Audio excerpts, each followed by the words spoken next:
Buenas noches, mi nombre es Jeffrey Hernández y junto a mi compañero Anthony les estaré hablando sobre el trauma cráneoencefálico. El trauma cráneoencefálico se define como la alteración en la función neurológica u otra evidencia de patología cerebral a causa de una fuerza traumática externa que ocasione un daño físico en el encéfalo. También se conoce como el resultado de cualquier agresión física o deterioro funcional o anatómico del contenido craneal secundario a un intercambio brusco de energía mecánica. La epidemiología de este, según la etiología, podemos ver que las causas más frecuentes del trauma craneoencefálico son los accidentes de tránsito, representando un 75%, las caídas un 20%, los accidentes deportivos un 5%. También se enumeran como causas las agresiones físicas, sean violentas o no. La incidencia del trauma craneoencefálico es de 200 a 400 por cada 100.000 habitantes por año y la mortalidad de un 11 a 16 por cada 100.000 habitantes por año. La clasificación del trauma craneoencefálico, según la integridad de las cubiertas craneales, se divide en trauma craneoencefálico abierto y trauma craneoencefálico cerrado. El trauma craneoencefálico abierto es aquel cuyo punto de fractura coincide con la herida de los tejidos blandos y este a su vez puede ser penetrante cuando existe solución de continuidad de la dura madre o no penetrante. Y el trauma craneoencefálico cerrado es aquel que no presenta herida de los tejidos blandos y si existe no coincide con la línea de la fractura. En 1774, Petit dividió el trauma craneoencefálico cerrado en conmoción o contusión cerebral, donde la pérdida de la conciencia por lo general no es mayor a los 30 minutos. Se caracteriza por presentar cefalea, náuseas, vómitos, mareos y debilidad general. Contusión cerebral, que a su vez puede ser leve, moderada y severa. En el caso de que sea leve, la pérdida de la conciencia es de aproximadamente 30 a 120 minutos. Puede observarse leve parálisis facial y ligera hemiparesis contralateral, que esta es reversible de 2 a 3 días. Momento en el que el estado del paciente es, de manera general, relativamente satisfactorio. Moderada. Aquí puede observarse una sintomatología focal más definida y general. La pérdida de la conciencia es generalmente mayor a 2 horas.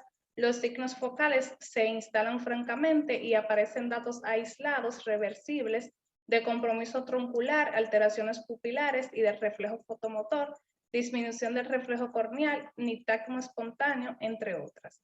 En el caso de que sea severa, esta se caracteriza por presentar pérdida de conciencia prolongada, extendiéndose de varias horas a semanas de coma. A su vez, esta puede ser extrapiramidal o hemisférica, donde el paciente consigue sobrepasar la fase aguda, predominando la presencia de signo de afección de los ganglios basales y del circuito córtico triopalidal, que se traduce como fase inexpresiva, lentitud psicomotora, temblor y aumento del tono muscular. También puede ser diencefálica. Predominan los factores catabólicos desde el inicio de la lesión, traducidos por leucocitosis, hiperglicemia, hiperhidrosis, hipertermia, aumento de neurotransmisores y de radicales libres, alteración del patrón respiratorio, bronconeumonía, úlceras de estrés y trastorno de los signos vitales. También puede ser mesencefaloburbal, es la más severa y representa la peor forma evolutiva. Se caracteriza por un coma profundo inicial con alteración de los signos vitales y corresponde al cuadro típico de contusión troncular primaria. Junto al coma inicial se observa alteración del patrón respiratorio, hipotensión arterial y alteración de la termorregulación con tendencia a la hipotermia. Morfológicamente, el trauma craneoencefálico se divide en fractura de cráneo, que esta puede ser fractura de la bóveda craneal, la cual puede ser lineal o estrellada, deprimida o no deprimida, abierta o cerrada. Fractura de la base del cráneo, con o sin salida del líquido cefalorraquídeo y con o sin lesión del séptimo par craneal. Las fracturas de base de cráneo presentan signos característicos como son la equimosis periorbitaria, conocido como signo del mapache. Es provocado por la fractura de cráneo a nivel del piso anterior y se debe a la extravasación de sangre en la región periorbitaria. Equimosis retroauricular en la línea de la arteria auricular posterior, que aparece primero en la punta de la apófisis mastoide. Es provocado por fractura de base del cráneo a nivel del piso medio, particularmente por la fractura de la porción petrosa del esfenoide, y este se conoce como signo de Batre. Rinorragia y otorragia, que es la salida de sangre por la nariz u oído, y rinorragia y otorragia, que es la salida de líquido cefalorraquídeo por la nariz y oídos respectivamente. También puede ser la lesión intracraneal, que esta a su vez puede ser focal o difusa. Focal cuando es contusión, hematoma epidural, subdural y intraparenquimatosa, y difusa por concusión, contusiones múltiples, lesión isquémica y lesión axonal. Según la severidad de la lesión, el trauma cráneoencefálico se clasifica en leve, moderado y severo, y para realizar esta última clasificación se utiliza la escala de coma de Glasgow. Como podemos observar en esta imagen, vamos a observar, con esta escala se va a medir la apertura de los ojos, ocular, respuesta motora y respuesta verbal. La puntuación debe ser registrada en el siguiente formato: apertura ocular, verbal y motora. Como por ejemplo en este caso, a la apertura ocular se le dio 4 puntos, a la respuesta verbal 5 y a la motora 6. Si un criterio no puede examinarse, se registra como ND para no determinable. La puntuación total se interpreta de la siguiente manera: trauma craneoencefálico leve tendría una puntuación de la escala de Glasgow entre 13 y 15, moderado entre 9 y 12 y severo entre 8, menor o igual a 8. Les dejo con mi compañero Anthony, que continuará con el tema. Gracias.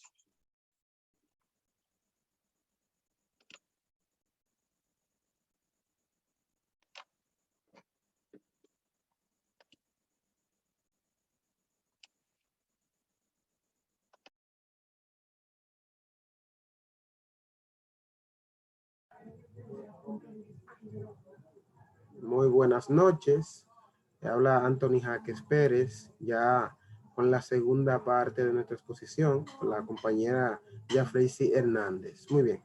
Entonces, yo le voy a hablar sobre el tema de fisiopatologías y las generalidades en general sobre el tema del trauma cráneoencefálico. Vemos aquí que la reacción del cerebro ante la lesión es indiferenciada. O sea, que siempre responde a la misma forma a una agresión. En tal sentido, va a haber, digamos, un edema cerebral y una hipertensión intracraneal. Estos procesos son los que son conocidos como los más comunes y que en casi todas las patologías neuroquirúrgicas estos van a estar presentes. En este mismo sentido, enunciamos que las lesiones del cráneo existen varios niveles. Estos niveles vamos a tener el nivel A y el nivel B. En el nivel A vamos a tener el tallo cerebral que compromete, digamos, al paciente a un procedimiento llevándolo al coma. Y también vamos a ver que en la parte B el nivel es en el que la superficie basal y la convexidad hemisférica cerebral produce las lesiones primarias y secundarias. Entonces, vamos a ver principalmente también la fisiopatogénesis de este mismo proceso. TEC es como se conocen sus siglas del trauma cráneoencefálico. Es un proceso dinámico, dicho sea de paso, que este implica que el daño sea progresivo y que vaya avanzando fisiopatológicamente de manera cambiante minuto tras minuto.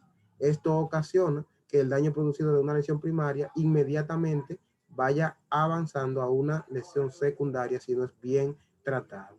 Y esto va a deberse al impacto por la lesión y que el efecto biomecánico del mismo es el que tiene una relación directa con la energía mecánica y que va a ser transferida y se produce una lesión celular, un desgarro de retracción axonal y alteraciones vasculares. Esto va a depender de la magnitud de las fuerzas generadas y su dirección, así como el lugar del impacto.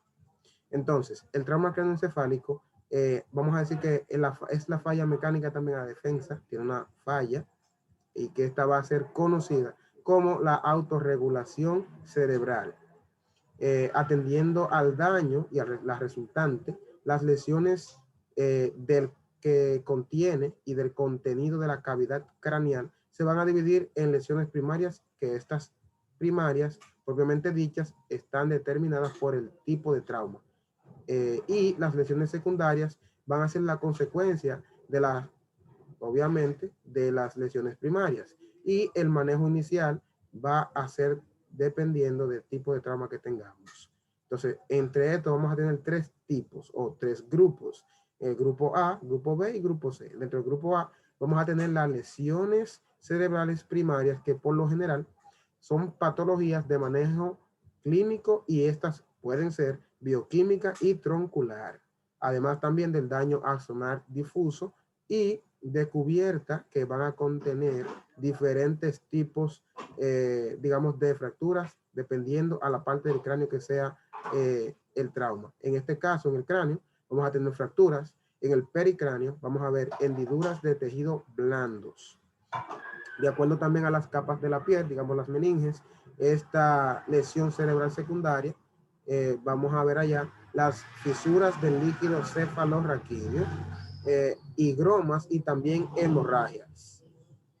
Con relación aquí, como vemos también en la imagen, vamos a estar tratando de explicar los diferentes tipos de focos, de cómo podemos ver en un ataque de cráneo y lo que podemos encontrar en estas lesiones focales, como la función cerebral, digamos, en relación con las fuerzas inerciales directamente, que estas van a estar dirigidas al cerebro, y a las lesiones difusas, como la lesión axonal.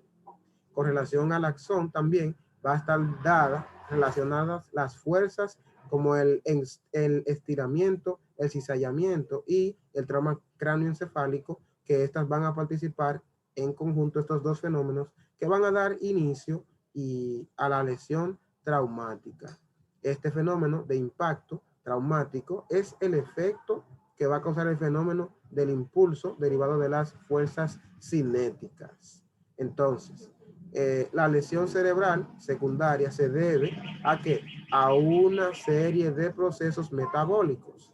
Aquí vamos a hablar de metabolismo, por ejemplo, a nivel molecular, vamos a tener inflamatorios e incluso vasculares, y que estos van a tener, digamos, un momento del traumatismo que aún sinérgicamente van a estar activos, y se activan cascadas fisiopatológicas que se van a, digamos, a incrementar y a tratar de liberar los aminoácidos, como los excitotóxicos, que son fundamentalmente como el glutamato, que a través de la activación de los receptores MNDA o AMPA van a alterar la permeabilidad de la membrana, aumentando el agua intracelular. Entonces, al ocasionar esto, va a liberar potasio al exterior y produciendo así la entrada masiva de calcio a la célula. Hablando del calcio, vamos a ver acá que el calcio a nivel intracelular estimula la producción de proteinasas. Estas son enzimas, digamos también lipasas, endonucleasas, que estas van a desembocar a la muerte celular inmediata, ya sea por necrosis, como por ejemplo la respuesta inflamatoria, o sea, la respuesta inflamatoria, o va a ser también diferida. Esto, obviamente, sin la inflamación y por apoptosis celular. Entonces, además de la lesión primaria y el daño secundario, se alteran los mecanismos fisiológicos de protección, y estos por motivo del cual no hay un periodo de alta vulnerabilidad. A nivel de lo que es la lesión secundaria, vamos a tener una agresión que va a ser a causa de un mayor daño secundario de la lesión primaria. El descompletamiento que va a tener entre la individualidad que tiene el flujo y el consumo, y la alteración de la autorregulación de los mecanismos implicados en el aumento de la vulnerabilidad. Entonces, el cerebro tiene la capacidad de adaptar el flujo sanguíneo cerebral al consumo de oxígeno cerebral también de la misma manera. Esta propiedad está determinadas las condiciones, entre otras, como el trauma cráneoencefálico. Además, este mismo flujo sanguíneo cerebral se va a mantener constante ante una amplia gama de presiones arteriales e individuos sanos entre un 60 a 40 miligramos de mercurio de presión arterial media. Entonces aquí vamos a ver este pequeño esquema que corresponde al traumatismo craneoencefálico y el daño progresivo que tiene. La lesión biomecánica va a ocasionar un daño secundario de no ser bien tratada. Se va a alterar luego los mecanismos de protección. Esto puede traer dos acciones. O sea, una puede ser la isquemia, que esto también va a traer excitotoxicidad, fallo enérgico, edema cerebral y la inflamación. Y en el segundo plano vamos a tener la alteración de la autorregulación, digamos el desacoplamiento y la oferta-consumo.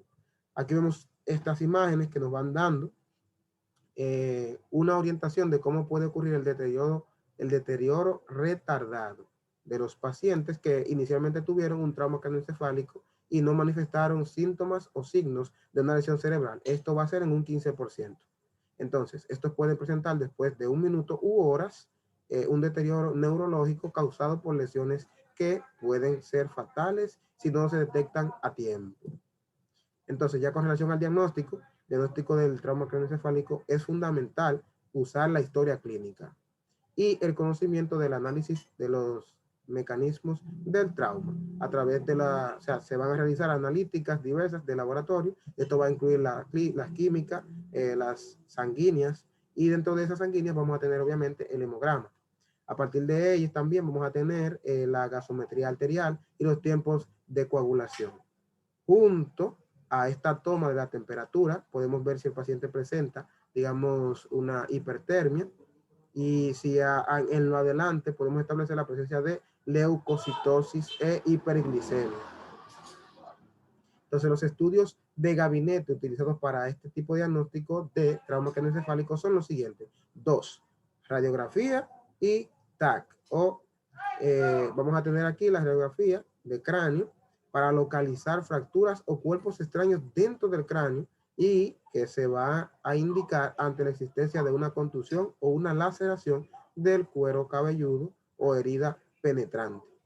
En la TAC de cráneo, ese estudio de elección es debido a la alta sensibilidad ante lesiones traumáticas que se repiten, y vamos a ver la intervención neuroquirúrgica que va a ser muy efectivo, por ejemplo, en hemorragias, en el aumento de la fractura de cráneo, y también veremos entre otras cosas. Se indica ante la existencia de un factor de riesgo o un signo de alarma. En el tratamiento, ya vamos llegando a la parte final, el tratamiento se debe usar o se debe realizar principalmente el ABC del trauma en todos los pacientes con trauma cráneoencefálico.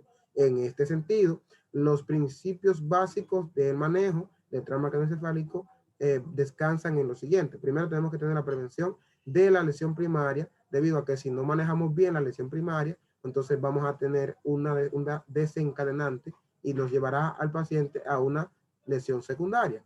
Entonces, tenemos que tener una atención adecuada en el lugar del incidente y durante el transporte especializado. Hay que cuidar ese cuello de ese paciente para que no venga a tener daños mayores. Los protocolos de manejo de UCI, de cuidados intensivos, tanto a la entrada como a la salida del paciente. Tenemos que también tener el uso adecuado y precoz de la cirugía, que en este caso puede incluir una craniectomía descompensiva. Entonces, el control a sí mismo o atenuación de los mecanismos de lesión secundaria son muy importantes, y también crear condiciones adecuadas para la resolución de las lesiones parciales ya establecidas. El tratamiento puede ser variado, como veremos, ¿verdad? Y que esto puede estar dirigido hacia un marco hospitalario o marco prehospitalario. Entonces, dependiendo del lugar en que se encuentre, vamos a ver aquí que debe procurarse de inmediato el control de factores que, en este caso, los momentos de más vulnerabilidad encefálica para que estos pueden contribuir a la lesión secundaria. Estos también deben evitarse. Entonces, aquí vamos a ver que las vías con intubación en pacientes con trauma craneoencefálico severo hay que cuidarlas. La ventilación, evitando también la hiperventilación, salvo en situaciones de deterioro neurológico, que es evidente, y de ahí en lo adelante. Entonces, el tratamiento hospitalario se va a clasificar en 3 partes: leve, moderado y severo. Entonces, ahí por igual se va a tener a tomar individualmente. Todos los pacientes con un trauma craneoencefálico deberían obtener una TAC de cráneo, una tomografía axial computarizada. Entonces, especialmente si existe la historia de pérdida momentánea de la conciencia, amnesia o dolor de cabeza intenso. Y esto aproximadamente en el 10% de todos los pacientes con traumas craneoencefálicos severos. Entonces, las radiografías no van a ayudar mucho aquí, principalmente de columna cervical. Si no hay un neurocirujano, es posible que en este caso tengamos que buscar la ayuda para que nos ayuden a manejar este paciente. Y los criterios de observación o ingreso son, por ejemplo, un tomógrafo no disponible, un ataque anormal, heridas penetrantes del cráneo y antecedentes de la pérdida de la conciencia, así también como cefalea moderada o severa. Los criterios, vamos a ver, o sea, pueden ser criterios de ninguna admisión o en el caso de explicar la necesidad de regresar si presenta algún problema y entregar una hoja de advertencia. También que los pacientes puedan regresar, tener una consulta de retorno y así mantener contacto con él. Entonces ya lo moderado, por igual, vamos a tener diferentes tipos de criterios y en el severo también vamos a ver sus diferencias. Entonces, muchas gracias. Hasta aquí mi exposición. Espero hayan podido entender y nos vemos en la próxima.